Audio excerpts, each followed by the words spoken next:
Tinman, Chapow, just doing some mild research work. You know what I talk about, the odd paw work, right? Get a size of my toe there for some of the stuff you want to look at. And all of this that we're looking at right now is pretty much not a real dog. It's hard for some of the people to bring it in, but look at right here. This will help you bring it in. We're obviously at the side of a kid's play box. What I'm seeing is Mom wouldn't let anybody really play in here much. Maybe a little bit. There might have been a kid in here today or something, because it is 3 o'clock this afternoon. So I don't know, like it's been kind of one of those days where it's just breaking now and stuff. It's a school day and such, so I don't know if much for kids were really in here at all. If you look at that, that's unbroken sand all through here. Anyways, it's like it's been sitting for hours, right? But in a few spots there's a little bit of stuff, so there could have been some kids who jumped in there, played around there. Not denying that. But let's just walk in closer to that one. Look at these ones here. Get good looks at them. Look at the depths and stuff. How the shapes are and stuff. And do know this, that paw shapes can change a lot. Okay, is this all just from this rake then? Because look at the distance in lengths on those. See that one? Okay, yeah, this is from the rake. Now I think I'm going to know this. Is this has been pulled on an angle like that. Okay, like say you put it in. Very softly, it could be the rake then, okay. But that's pretty soft how I had to do that, and I had to kind of get it on a different angle to make it match more. So for me, that's still keeping it in the interesting box because of these prints all through here.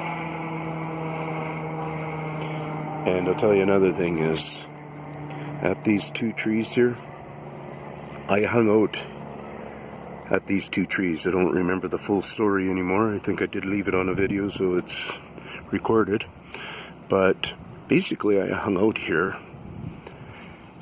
because there was somebody who, this is when I discovered, I believe, that they're able to do a knock somewhere in the tree and it transfers down the tree and out the tree this way in more, the noise velocity is like here.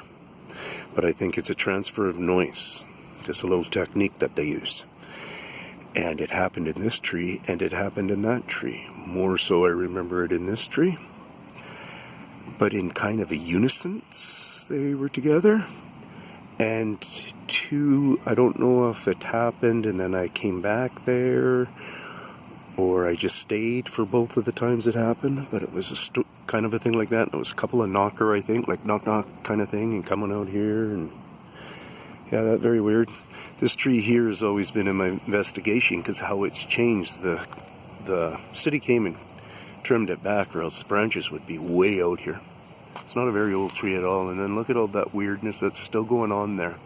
They're still lightly doing that. And what that is the transformation, I think, of the branch method on the top of this tree. No longer the trunk method. That's part of some species of tree, of the hardship of them trying to fight it off, maybe, something like that.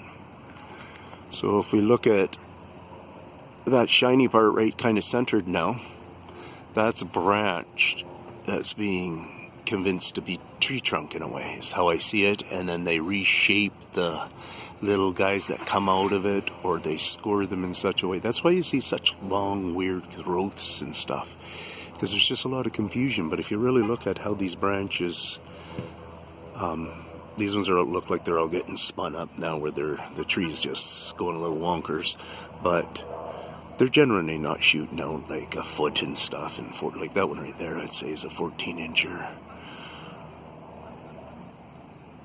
That one there is probably 20 inches sticking up that way.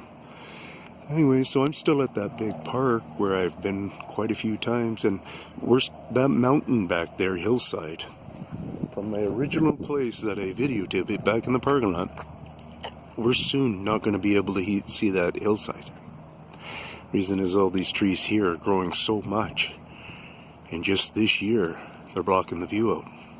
And then if you look at all those trees up there, they're all what I keep telling you guys about, wild trees shooting way up. See, that's a wildness of this phenomenon. They got wildness in the growth of them, so they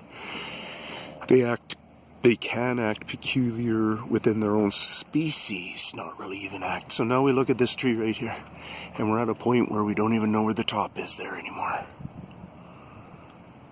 You know? It's just going all bizarre. And then look at it, it's got some of those super shoots. But less than this one that I just showed you.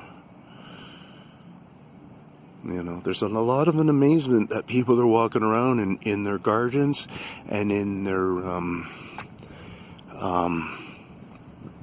what do you call it? This was supposed to be a short, but that's okay.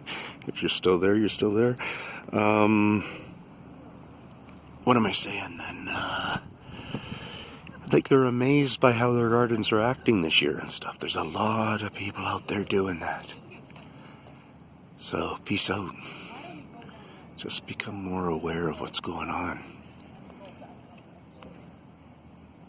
Look at your trees a lot. Make your own decisions. Don't just think of it in my words. Make your words work for it. See if you can get understanding out of it. See that up on the hillside there? Where's it there? Oh, it's just a little yellow tree or something. I should have them about centered on the back of the mountain there now. My eyes aren't super good, but they do have skill in them still, that's for sure. I can pick out some pretty awesome things. Like on the top of that steeple there, I have no problem seeing that cross. I mean, I do a little squint, and that makes it so I can make it into just one. I can see that it's just one, and it's not like two or whatever, so I do have to adjust my eyes. Peace out, Tinman.